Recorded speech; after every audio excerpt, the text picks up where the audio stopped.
right, so he found an exit right there, and the reason I'm on this position is because he usually comes this way. So I want to be on top of the game, so I position myself right in front of him.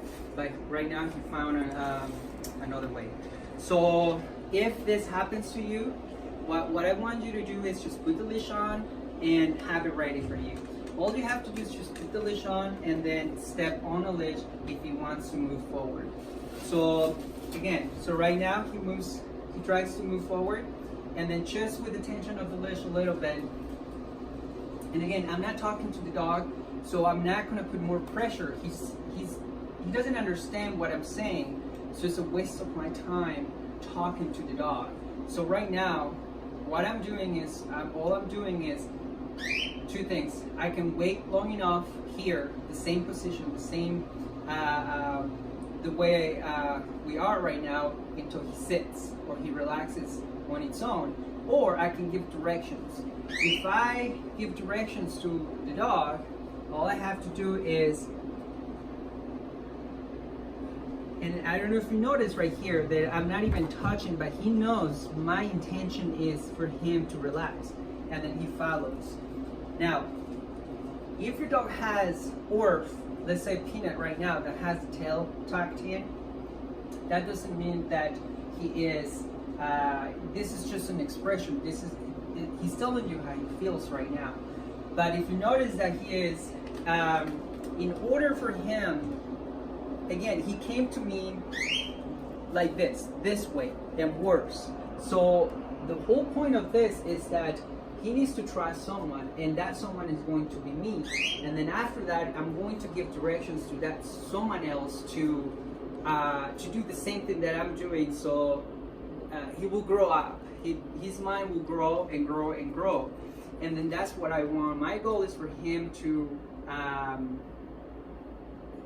react like another dog. So again, if this happens to you, put the leash on and look what I can do just by stepping on that. It's good. That is part of the process of being, all right, so what's going on? I have to trust someone, and again, that someone has to be me. Now, if I'm talking a lot to the dog, it's not going to be good. The dog is going to be, words are more excitement for the brain than anything else, so I do not skip the talking. Actions are really important, and if I want the dog to trust me and respect me, this is what I need to do, and I haven't even touched the dog physically.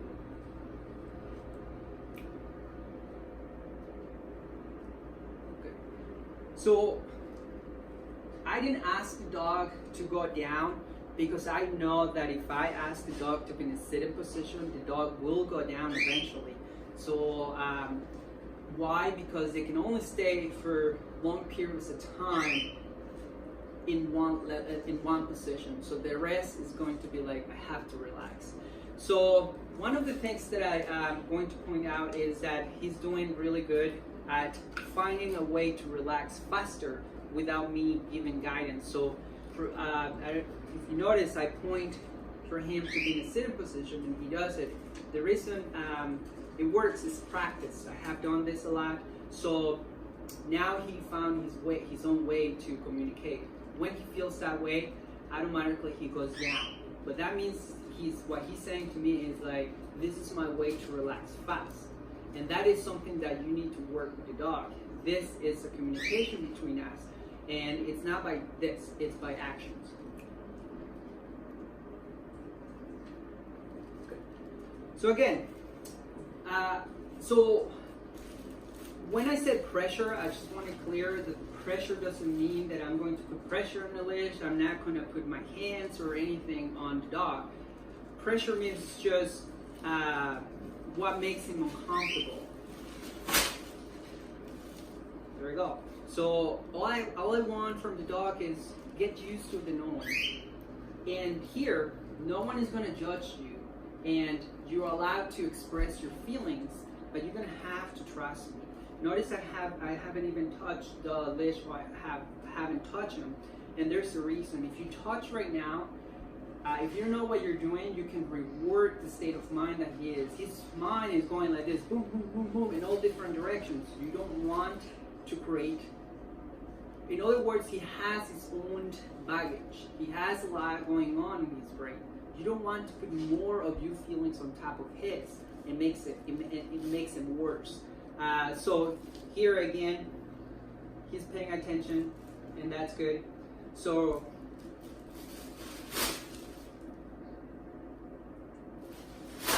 there we go. And that is what I want. So here, and if you notice, from here to like I want to go to sideways.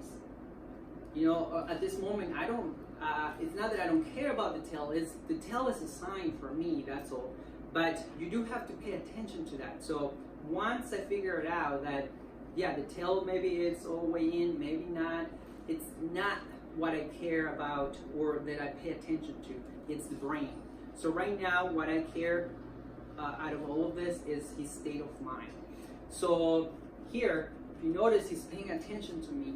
That is what's going to give you the trust that you need for your dogs. So just because I put the leash right here, it changed the conversation from I want to go away from you or from this situation, not from you. Think about it.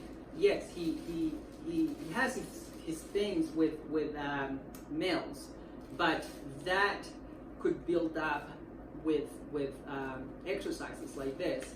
But what I want is for him to feel confident about this sort of situation, because in a regular basis he's gonna have to deal with this just like any other dog. So it's my job, it's my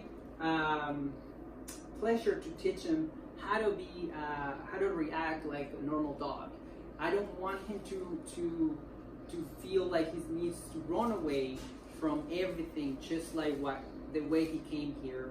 I want him to learn how to coexist with the environment that is around him. So here, what you have, again, when you see a dog like this, it's what they're saying to you is, I don't know what to do right here. Now, this is why we stay quiet and we stay strong, because you have to give guidance to this. There you go. So again, that's all I want. A little bit of guidance right there, and I know after that in a little bit he's going to go down. So if I were to do, or if I'm doing exercises like this, so pressure, notice the pressure is this, and then I'm not doing it. I'm just holding the back right here. The reason is I don't want to continue doing this until he relaxes. So in other words, you have to do it short and sweet. You're gonna do it once or twice. Do this exercises with him and the brain. So right now we're talking to the brain. We're not talking to the body. So again, I position myself right in front of him so he can look at me and feel my energy. Dogs, by nature, they feel the energy that it's in front of them. So if dog is not looking at me, I don't pay attention to that. It's more about the reaction and the state of mind of this, right? The body is tense right now, and as you see right there, he's gonna continue doing that. And then again, it's my job to teach him that he needs to find a different state of mind. So movement is good. If he moves this way, then no problem. The only thing that I disagree with this is that if he wants to go away from this situation. So this environment is good.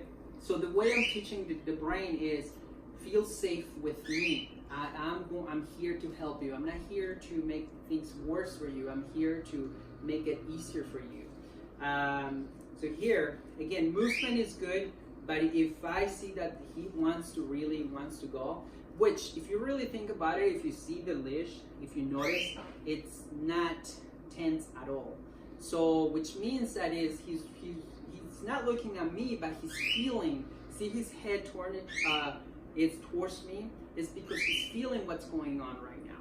So again, so this is where, you know, like you saw part one where I was doing it with with a switcher, or so with that went better, and somehow this makes it worse for him in his brains.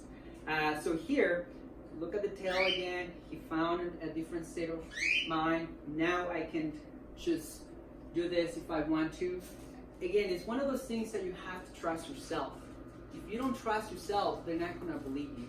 So just I like to point out as well that I like to use treats as well for this sort of exercises, but the reason we don't have treats right now or food is because he won't take any. So you have to do this in order to help your dog to move forward and just to grow up and just to make a new picture, new environment for him. After all, he's gonna have to, if he wants to survive in the world, he needs to do this. You need to provide guidance. Again, I'm not talking to the dog. I'm not doing anything else. This way, what I'm saying is, hey, there's a boundary right here. This boundary is healthy because I'm not lowering myself to you. I'm not one of you, and I'm not going to allow you to come to my level as a human being.